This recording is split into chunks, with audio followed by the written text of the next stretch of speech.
Hello internet, welcome to my channel Masai with the camera aka Ledama Isaac Soke, who ventures in sugarcane farming, and I've been making an endeavor to show you how to manage sugarcane. And today I'm in my farm, which is 8 months old, and this farm I planted while you are watching. And today, December 21st, I am in this farm again, showing you the progress. And the most important thing about this farm is the way in which I was able to manage my weeds. I adapted a very unique way of weeds management that you all know. If you go back to my channel, you can be able to come across it. So if you are new to my channel, kindly consider subscribing to the channel. And if you are a returning subscriber, please, I say thank you and be blessed. And so welcome to my enterprise, in which today I want to show you the ways in which my farm has been managed up to where it is today, and the manner in which I am managing the weeds. So as you can see, this is now the weeds in the shamba, and the weeds are small. They are not so big as they used to be sometimes back. And this one I was be able, as you can note, I am at the middle of the sugarcane plantation, and it is very rare for a person to go inside a sugarcane plantation, and it is only possible because I controlled my weed using an extremely unique manner. It is at the center of the rainy season, but if you look at my farm, the weeds are extremely small, and they are actually only grass, and beneath the grass is a dry vegetation. It's a dry grass that somebody will wonder how come the grass in my shamba is dry. And this is an enterprise that I have begun to engage myself, in which I control it using chemicals, and this is the result. If you look through, you can be able to see that around my shamba the grass is dry, and this is courtesy of a technique that I have been adapting on how to manage the weeds.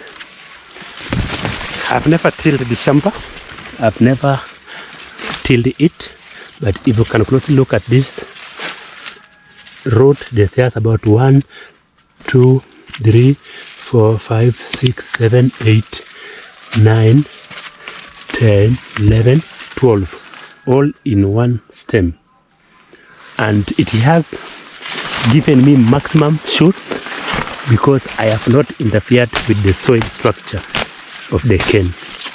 So if you look closely, this is another one with so many 1, 2, 3, 4, 5, 6, 7, 8, 9, 10, 11, 12, 13, all in one place. And this is a trend normally witnessed in the second cutting of the sugarcane, but for me, the manner in which I have managed my weeds has made it possible for the sugarcane to grow so many suckers, so many shoots in one instant within the first cut. So beside me not spending a lot of money in the weeding process, I've also ensured that my sugarcane has maximum output. This is just whereby one cane has come up with so many suckers. If I had weeded this cane like I have done in other farms, many things could have happened. So many of these shoots that are here today could have not survived. That is because maybe during the weeding process, because it's done by human being, I could have cut the canes. But because I adapted a unique methods in cane management, that is using of non-selective, selectively herbicides, my farm has registered extreme benefit. And this is a practice I have picked, having learned sugarcane farming for a few years and having used the herbicide available to control the weeds. It is extremely hard to walk inside the sugarcane plantation, but in my farm here, you can easily walk like how you see me walking through my farm. So for those of you who have interest in sugarcane farming, especially in Kilgoris, where I come from, I am highly welcoming you to this enterprise. An enterprise that we can do it using herbicide, though has effect on climate change.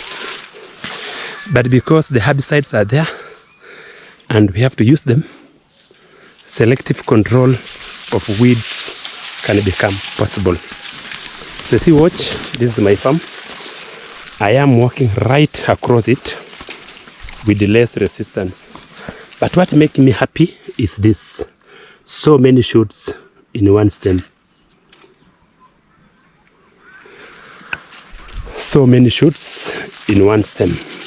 And another thing that makes me so happy is the dry matter. We are at the center of a rainy season.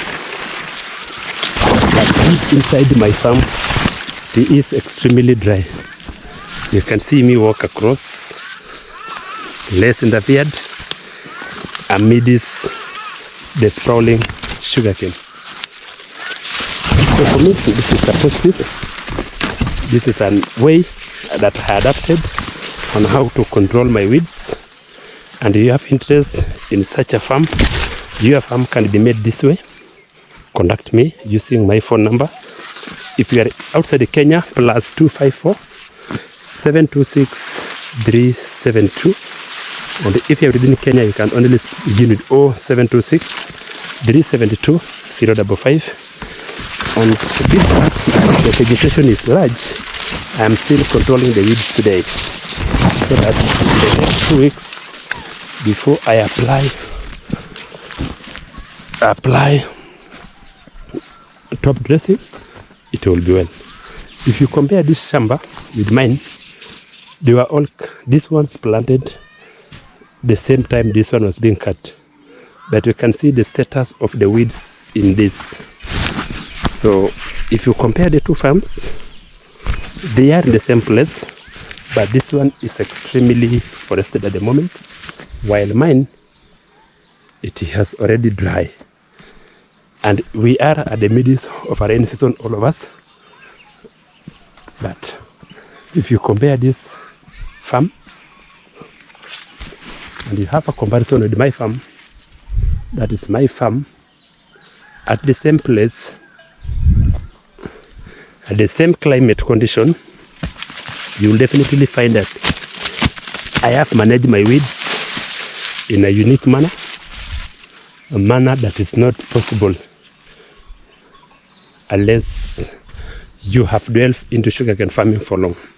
So these are two farms, my farm on the left hand side and my friend's farm on the right hand side, in which we have all applied methods of weeds control, and the results speak for itself.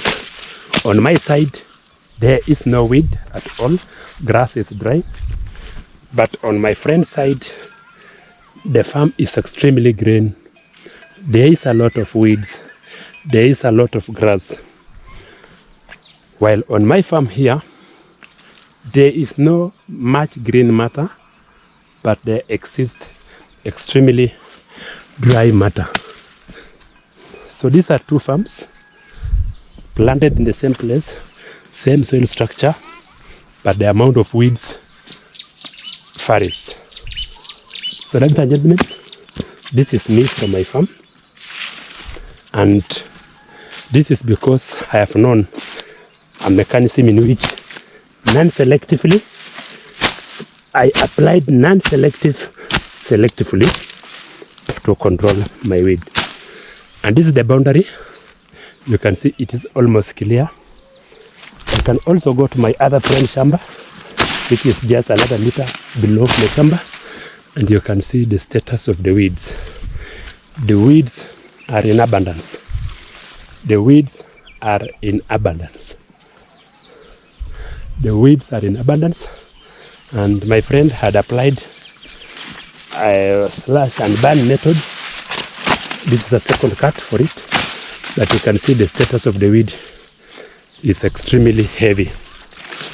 That is unlike if you walk to my shamba, which is here, just a step away.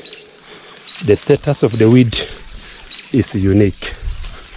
From my shamba, there is limited weeds.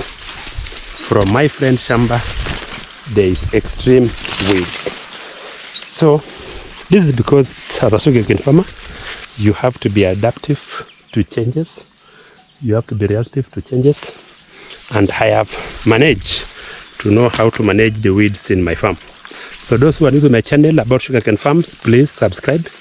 I am located in Kilgoris, Kenya. The Maasai with a camera showing you how weeds are controlled.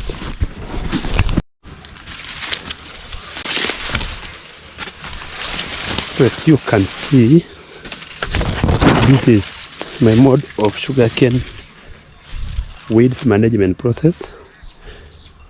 And deep inside my sugarcane, you can be able to see that the cane is growing. It is at the midst of rainy season, but the grass around the cane is dry, and the canes that are shooting are abundant number.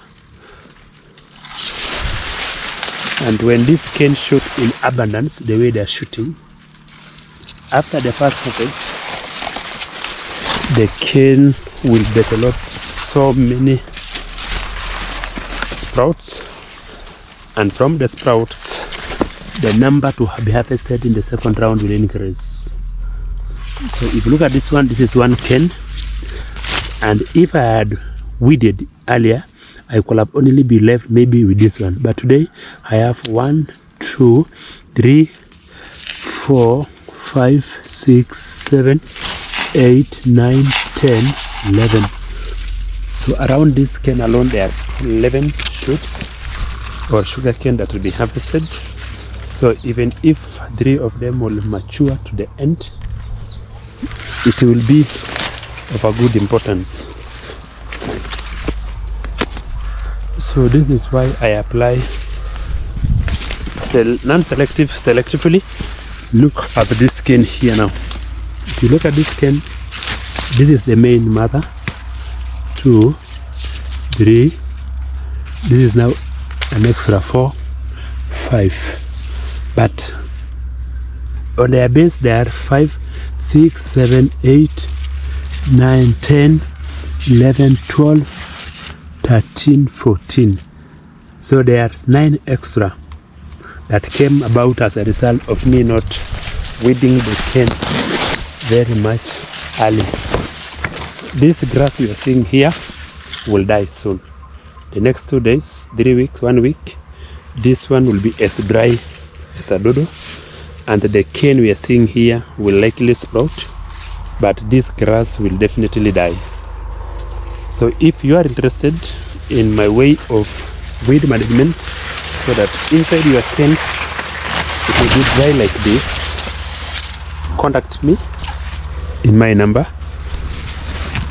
If you are in Kenya, 0726 372 055. If you are outside Kenya, +254 726 372 055. This is my unique way of cane management, and if you believe me, I have only used herbicide to control these weeds, and this method I'm using has a lot of advantages. First of all, it is pocket friendly. Secondly, it has give you so many canes: 1, 2, 3, 4, 5, 6, 7, 8 in one place, 8 canes. But if we could have used the traditional methods, I could possibly have only 1, 2, 3, and the rest could have been broken down, and they are still growing. They are still growing. That is the second. So you can have so many canes sprout. It is pocket friendly. It will also have less disturbance of the soil. Look at this now here. 1, 2, 3, 4, 5, 6, 7, 8, 9, 10. These are about 20 in this sprout alone. And when this sprout will grow and they intertwine among themselves, the grass will be destroyed naturally and the harvest will likely be high. So this one farm that have used purely herbs to treat it, and the result can be speaking. So for those who are new to the channel, subscribe to my channel, Masai with the Camera. You can also look at Ledama Isaksuke from my channel. Be an active follower of my channel and support me in my channel. So sugarcane farming is an enterprise that is here, has begun, and the use of herbicides will never be assumed. So if you want to grow your cane, grow with me. This one was hard, but it's struggling to grow. Got some sprout out of it, and this is the sugarcane industry that use herbicide.